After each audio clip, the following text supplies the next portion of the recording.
Hey, Beauty Pros, and welcome back to my channel, The Beauty Pro Diaries. Hi, I'm Rain, and I created this space to inspire beauty professionals and enthusiasts to build their dream beauty business. If you are new here and new to me, welcome. In today's episode, I will be doing a recap from my online series that I hosted on Instagram called Manicurist Monday, where I interviewed beauty professionals, particularly manicurists, from all over the world to share their story about how they started in the beauty industry. Not only how they started, but how they've been able to sustain and create a successful career that aligns with their vision and their goals. Season 1 was for manicurists only. Season 2, I opened up the floor to other beauty professionals such as barbers, hairstylists, and more. So I decided to upload the series here on YouTube. So you're getting ready to watch Season 1, Episode 1 of Manicurist Monday. In the coming weeks, you'll have the opportunity to watch all previous episodes here on my channel. Let's get into it. Good evening, everyone. Go ahead and share this page with a licensed manicurist, an aspiring manicurist, beauty professional, whether that's makeup, hair, aesthetics, even barbers. The information that we're going to discuss this evening can be used interchangeably for anyone in the beauty industry. And I'm super excited to get this conversation going. To help build community amongst the licensed professionals so that we can make sure we're constantly stimulating the next generation and our current licensed professionals. So why I created this live, as you all know, in case you don't know, March is Women's History Month. And so I thought it would be a great idea to reach out to some other industry professionals to highlight other women in the industry. As we all know, there's some amazing artists in the industry. And I think we don't highlight them enough, in my opinion. So I figured, why not invite some of these women on and we talk industry to share their experiences, some feedback, answer some questions, just to really help you see how you can take your skill, your craft, and your business to the next level, right? Because I know when I started in the industry, I had a limited capacity in what I thought as far as like what a manicurist can do. And it wasn't until I started taking classes and courses at Premier Orlando that as well as Bronner Brothers. It wasn't until I started taking classes there that I realized, wow, there's really so many levels that you can take this industry, right? But we don't learn this in school. You know, any manicurists are struggling with any information, building clientele, or just a limited thinking about the industry. And so let's debunk those things by talking to licensed professionals that have worked in all kinds of backgrounds in the industry, so it can benefit you in your career, and you can realize how, you know, there are no limits to where you can take this industry. Because when I started, I thought that I could only work in a salon. And it wasn't, like I said, it wasn't until I started taking classes at Premier that I realized, wow, how limited my thinking cap was as it pertains to the industry. And so my first guest is, you know, she has worked in so many different capacities, and I am so excited to bring her on. She's actually someone I've followed for over 10-15 years. The first time I had a chance to see her work was in a workshop I took in Premier, and she really just broke down ways that you can take your skill and craft to the next level. And she really spoke to me in those instances. So I'm super excited to have her on. Without further ado, ladies and gentlemen, I'm your host, Rain. I am your mobile spa mogul, is what I like to say, located here in South Florida. And the premise again of this live is to show you that there are no limitations to where you can take your skill and craft. So without further ado, I'd like to announce my first guest to grace the screen, and she's gonna help set the foundation of this conversation for Manicurist Monday. So I'm gonna bring her on before I do my formal introduction.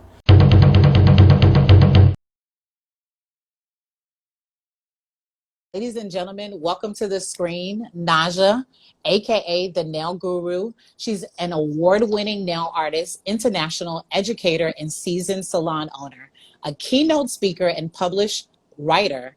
Her nail work has been seen on Lady Gaga, Mary J. Blige, Nicki Minaj, Katy Perry, Kanye West, LL Cool J, and many more. The New Jersey native began working in the food and hospitality industry as a chef, and she credits those years of experience as formative in her developing the true essence of customer service and the customer experience. She headed west to California, where she ended up as a front desk at a luxury spa. It is there that Naja became intrigued and fell in love with the beauty industry. Her passion is infectious, her attention to detail effective, and her ease and commitment on set to get the job done has kept her in demand for over a decade. Naja specializes in reflexology pedicures and meticulous manicures. Her natural networking ability led her to Paris Fashion Week for shows such as Louis Vuitton and Alexander McQueen. A well-rounded editorial manicurist, her work graced magazines like Rolling Stone, Glamour, Allure, 17, Essence, and Vogue. Countless music videos, educational tutorials, advertisements, commercials, and campaigns are part of Naja's portfolio. In 2014, she broke and set a Guinness World Record for the most polished changes in 8-hour period, with 69 polished changes. Her passion is helping young entrepreneurs in the beauty field make consistent cash from their craft. She offers online classes and coaching on the business side of the industry for beauty professionals. Ladies and gentlemen, please welcome Naja, the Nail Guru, to Manicurist Mondays.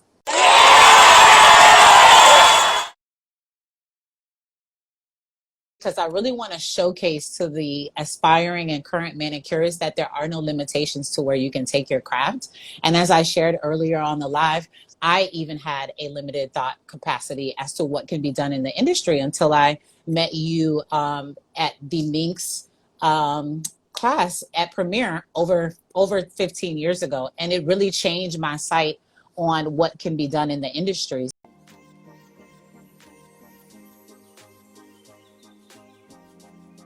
Most people, if they haven't left their town that they grew up in and had the chance to travel to a class or travel to a trade show, then I see that their thinking is pretty limited. So it's really important to try. Now you don't even have to travel. If you can't afford a plane ticket or a hotel, I do stuff online. Other companies do stuff online. Whatever it is, so that you can expand your mind, because that's my whole thing. I just want to help people expand their mind and their thinking.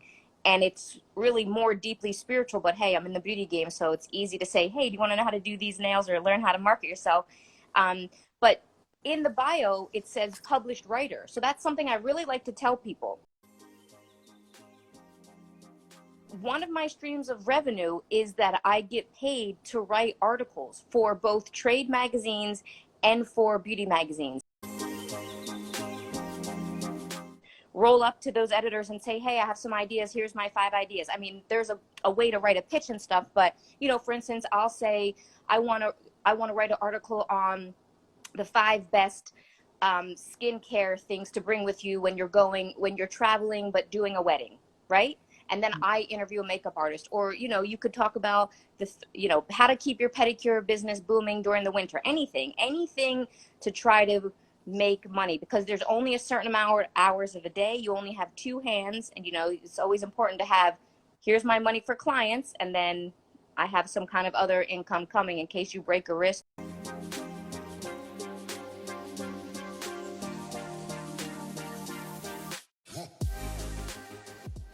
No way. I went to school because the salon that I worked the front desk at, the manicurists had off on Sunday and Monday, and everyone kept asking, can I get a manicure on Sunday and Monday? And then people would come off the streets, can I get is there anywhere in this town that I can get a manicure on Sunday and Monday? So I thought, oh, okay, in this city, there's no nail salons open on Sunday and Monday. So I really just went to nail school because I was like, oh, I can probably do it here on Sunday and Monday as a business decision. And I was really just thinking I'm going to work Sunday and Monday and capitalize on clients. But I did know that I wanted to do the spa aspect of stuff. right? I'm a spa baby. My whole career I've made off natural nails. I know how to do acrylic nails and I know how to teach acrylic nails, but I don't do them consistently. And that is not how I made my name. I made my name doing reflexology pedicures and really like hand facials and spa type of stuff where you can charge a lot for the people that love all that relaxation stuff. So that's what I knew I wanted to do. I came out of school, I didn't know what I was doing. So people in here, if you can know, I did not know what I was doing. This woman that I'm speaking to, she did not know what she's doing either. We cried for 2 or 3 years. That's the program.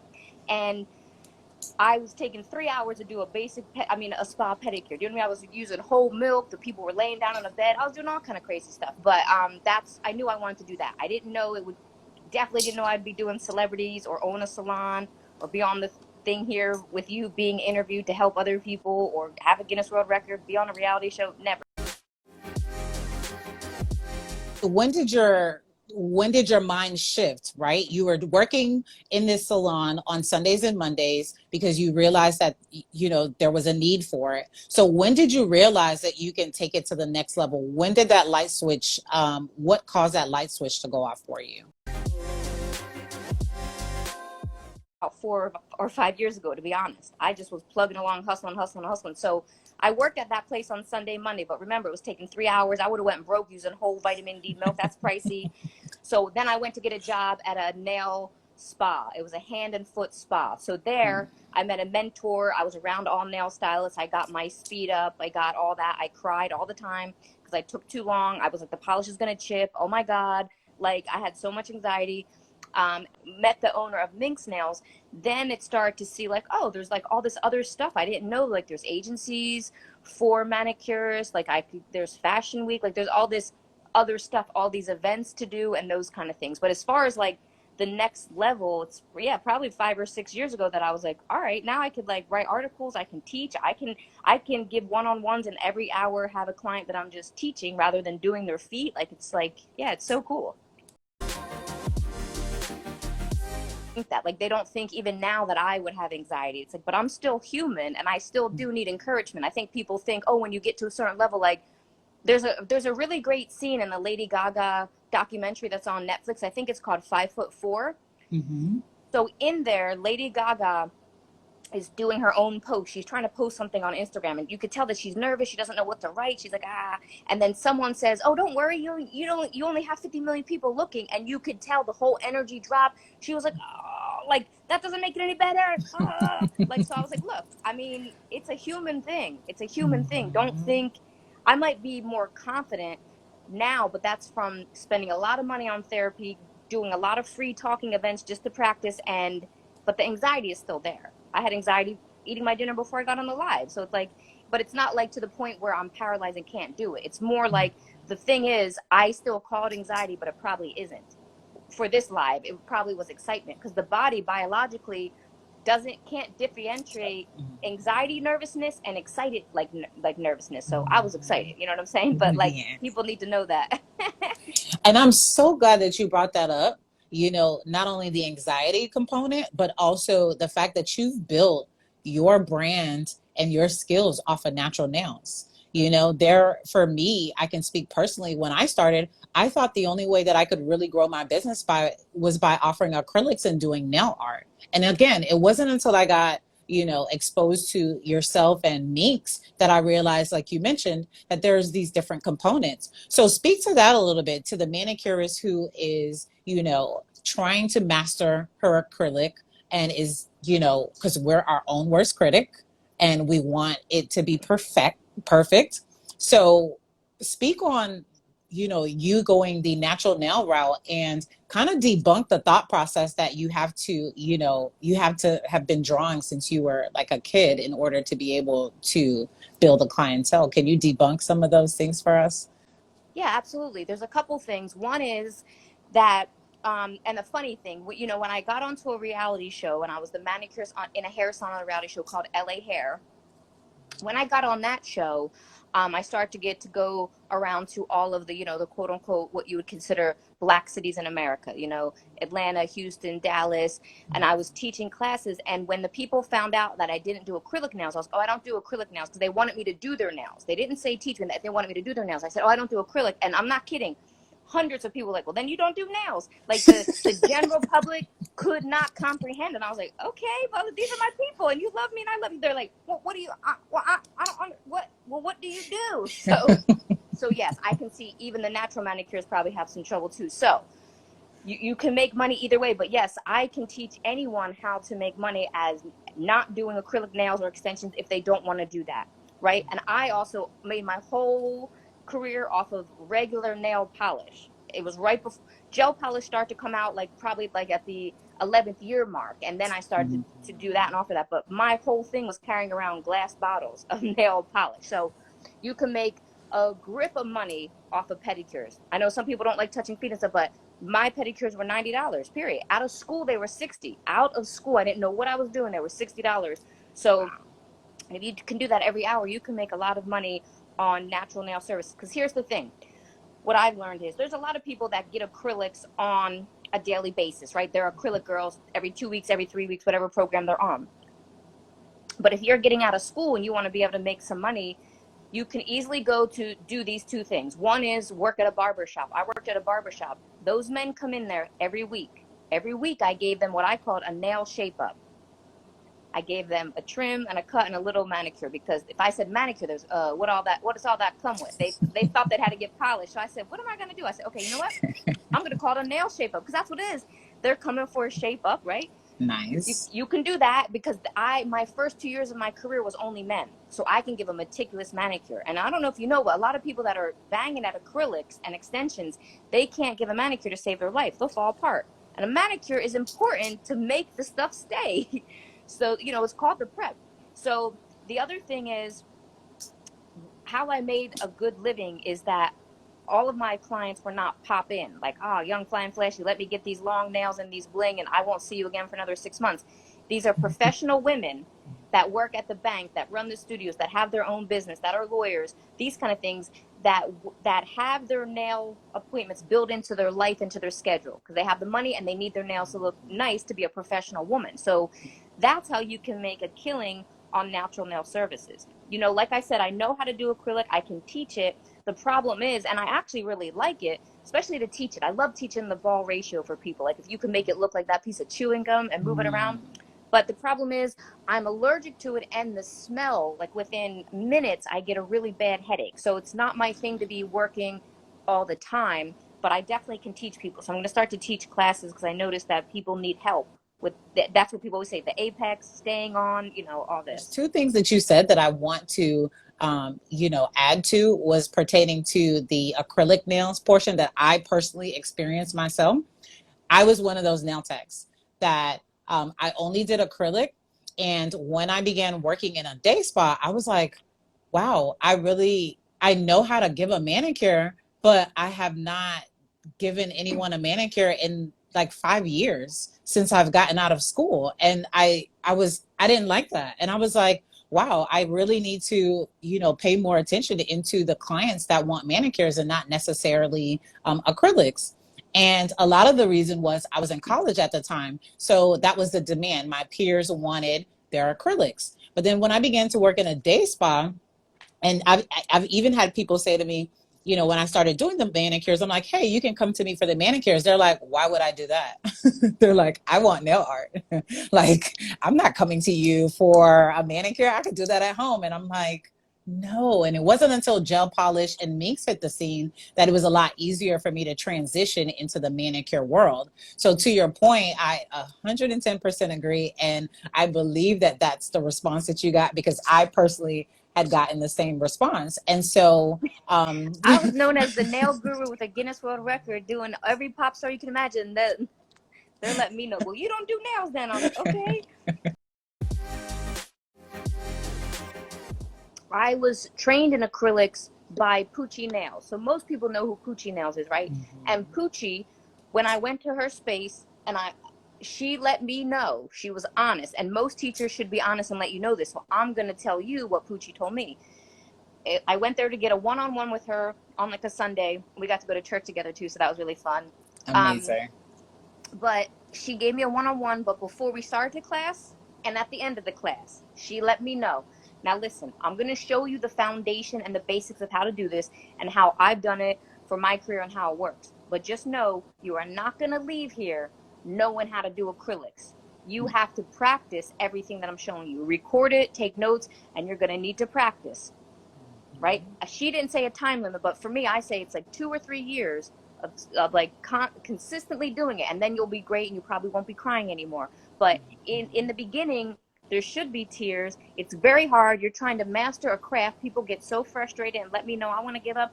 But you're trying to master a craft. You're trying to do something you don't know how to do. And guess what, people?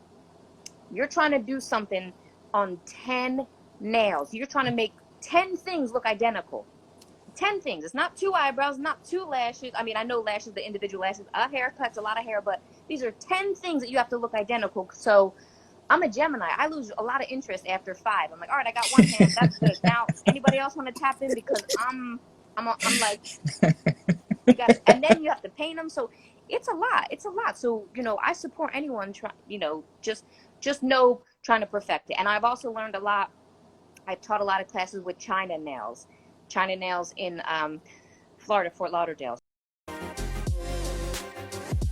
It's not easy. So be easy on yourself. Give yourself the time, the space, and the grace, and balance that with, the natural nails, so that you're not focused on just the acrylics, because it'll get frustrating if you're needing to, make some income in order to purchase the nail products.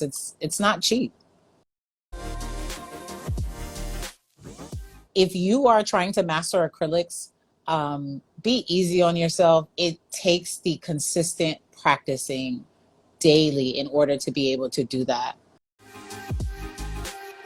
So, if you're a person that does extensions, because some people are like, I just like extensions, I'll do acrylic, I'll do gel nails, I'll do, gel X or epres, those kind of press-on things. If you do the hard gel building or the gel X nails, those kind of things, and do acrylic as well, it opens up your repertoire more, so that you could go out and market yourself if you're doing something like the gel X nails or hard gel, because that means you could really think out of the box and get a studio space or get a space that has nothing to do with salon suites or in a hair salon or beauty places. I've had people set up at florists. Imagine you working in a florist around all beautiful plants and flowers. People are coming there all the time to get flowers. You could be selling gift certificates to people while you're doing a set of gel nails or A-press nails. You could put the real flowers in them. You could work at yoga studios. You can do so much stuff, and you could just do that 1 day a week or 1 day a month or 2 days a week while you have your own studio over there. And you can also be telling people, oh yeah, I do acrylic nails over, I do your whole elevator pitch. I do acrylic nails, I do gel extensions, I do hand painted art over there. But it really opens up the whole world for the people that also do gel and the gel X nails and stuff. It's like so easy. The thing is, you have leverage, because if you go to these salons, this is the price. It's $300 a week. It's $150 a week. It's whatever, wherever you live, how the price is. But when you go to those places, if you talk with me, I can help you go in there and wheel and deal if you don't know how to do it. It's like they weren't using that corner anyway. Right. So to them, you're like, hey, can we do an 80-20 split, 90-20 split? I'm going to bring my own chair, my own table, everything. And for them, it's like, oh, I wasn't doing it, but I'm adding value to my customers. My customers, oh my God, there's a nail girl here. Oh my God, that's great. So you have all kind of leverage to be like, I want to just pay you $250 a month or 80-20 or something that makes sense, because, if they're a smart business person, they're going to make it work. That is brilliant. Because when you think about it, people come in for weddings, events, all kinds of reasons. People have floral arrangements. You see a man at that store, you could give him anything. I used to work, actually the first job I had when I moved to LA from Jersey was Victoria's Secret. And that is so funny, because I was not a girly girl. I didn't know anything about anything. I was like, what? Where am I? But men at Victoria's Secrets, they really taught us how to sell, because they go in there like, I don't understand. Then they leave with like 8 thongs, 2 bras, every spray, and a gift certificate. So like, if a man comes into a floral shop trying to figure something out, you could sell him a gift certificate or give him something. Yeah, it's easy. So if you're looking for some inspiration, insight on how to level up your game, there's truly no limitation to where you can take this. And don't go about it alone. I think about when I started my journey, we didn't have technology. We couldn't communicate. She's on the West Coast. We couldn't communicate and gather the information that we have today without the technology that we have. So please use that to your benefit. Don't suffer in silence. We've all shed those tears on the journey. It makes it, and that's what I want this to be, a place where we can vent about the industry.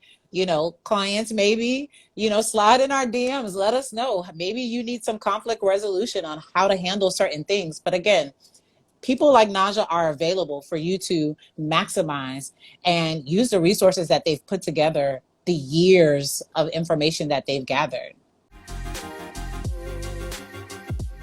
How can I get my business off the ground? Marketing tips. Get a business off the ground, if she's, doing services or selling a product, is you need to market. So the way to market is that you need to be, the first step and the first foundation of marketing is to have an elevator pitch. Does anyone in here know what an elevator pitch is?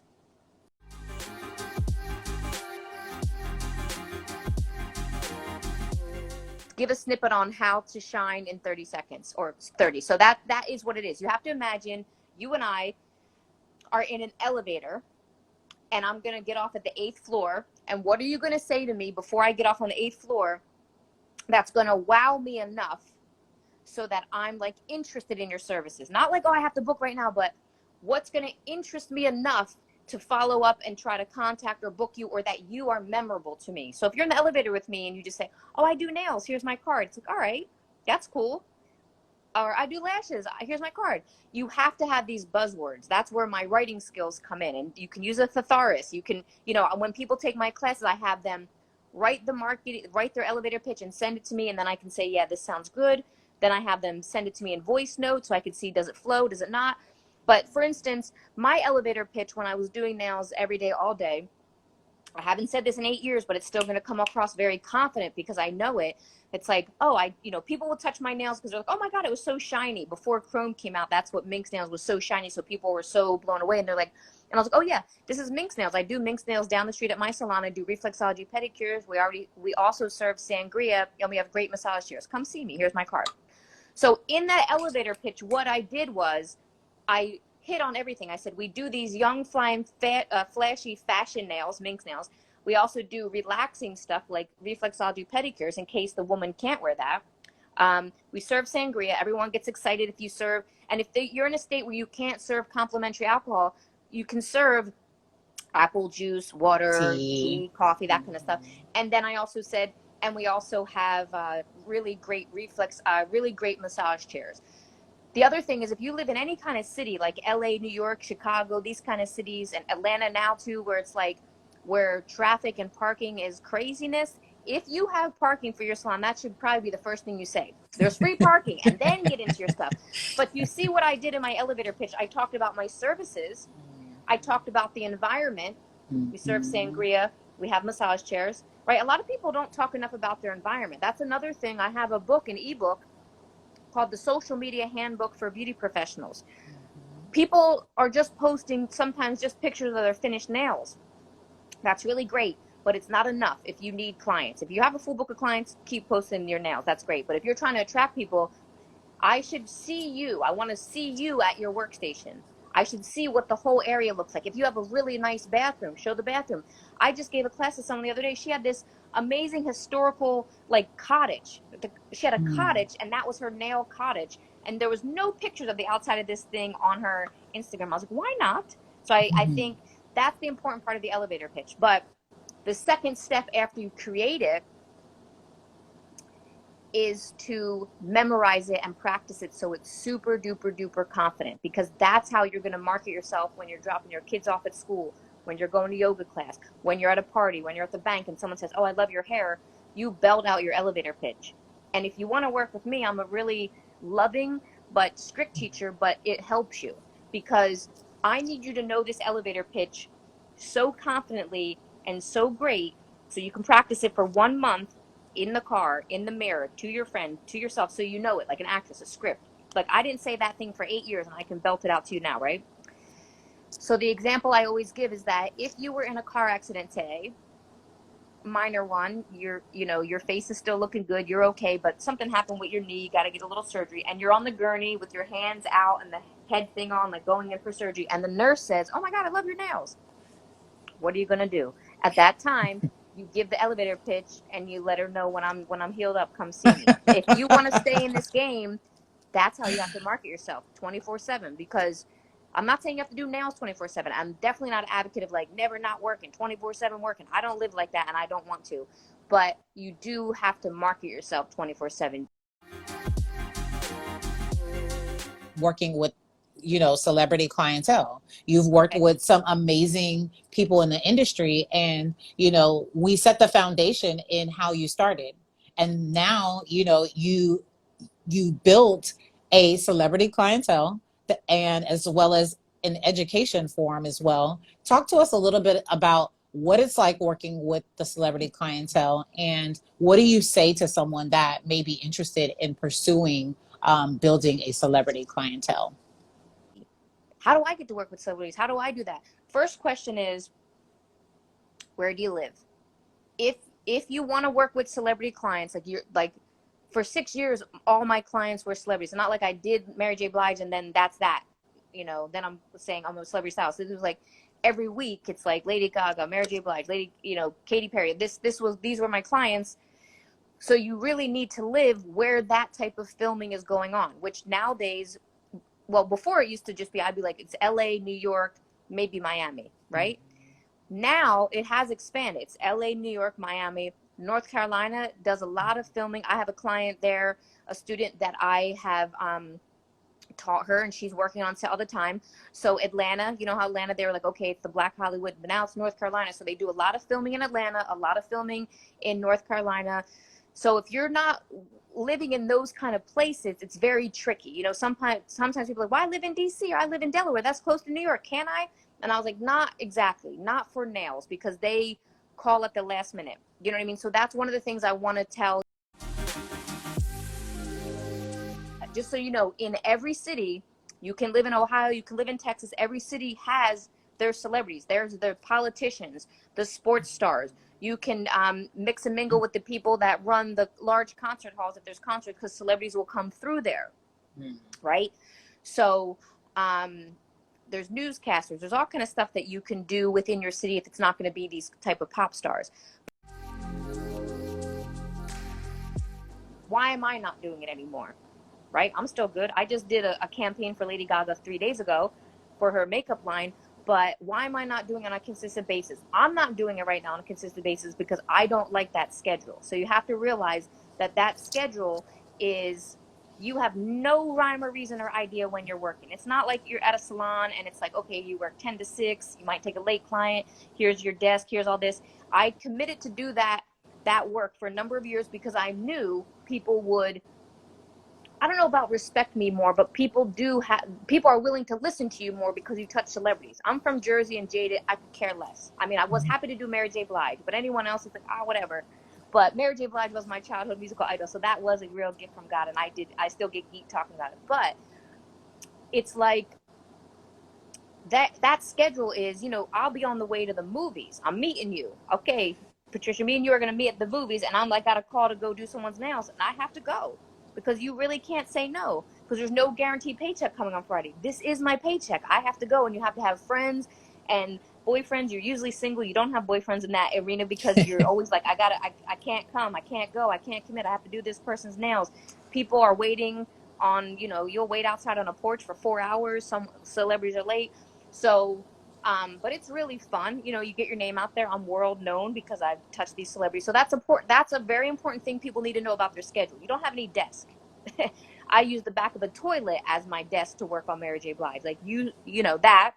And number 2 is that you don't get paid right away. If you're used to working at a salon and your money's tight, at the end of the manicure, you get your money.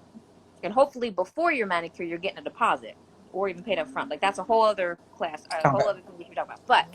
But you don't get paid right away. You get paid 30 days, 60 days, 90 days mostly. So if you don't know how to manage your money, or you are living real paycheck to paycheck, then it's a little bit tricky. So it's not actually for everyone, right? It's not for everyone. It's for a certain personality type. And me being trained as a chef, and working in a kitchen where the motto is make it happen. There's nothing to say, there's nothing to talk, make it happen. Make this dish appear for table 10.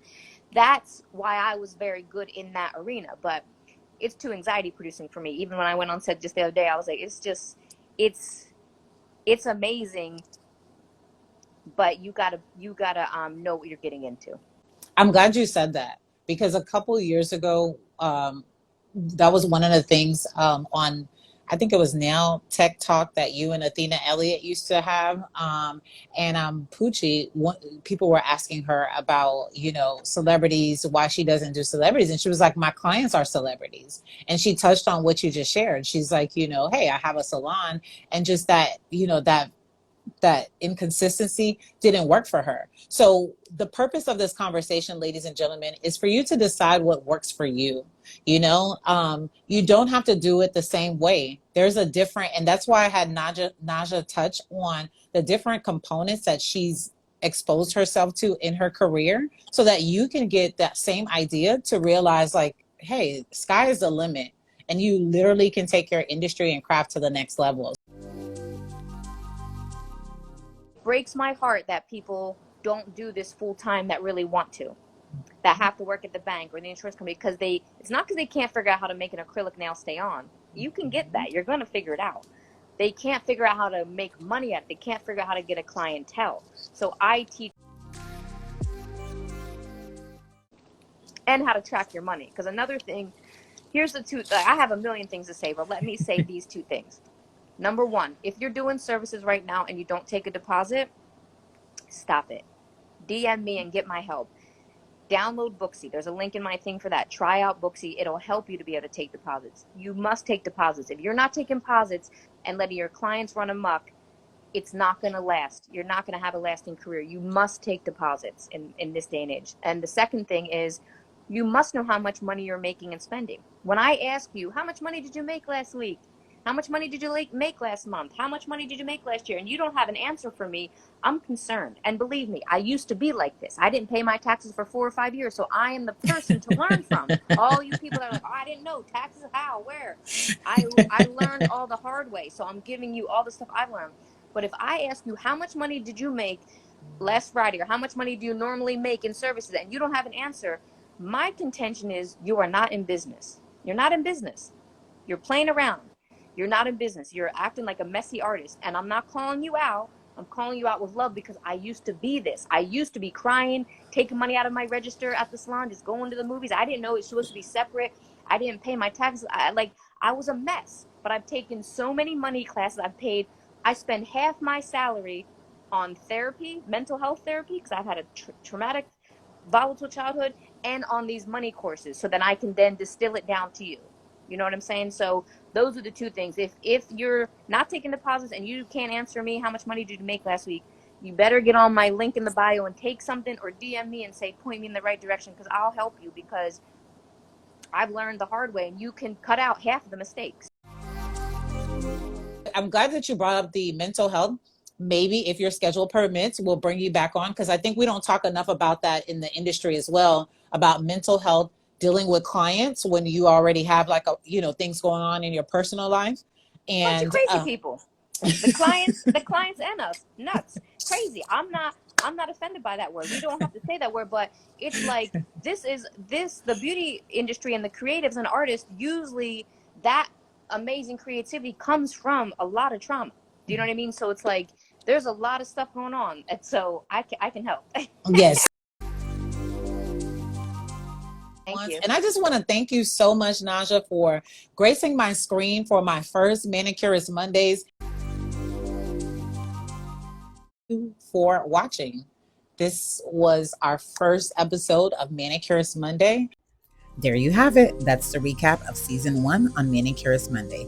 Thanks for watching, and be on the lookout for the other episodes. Don't forget to like, share, and subscribe.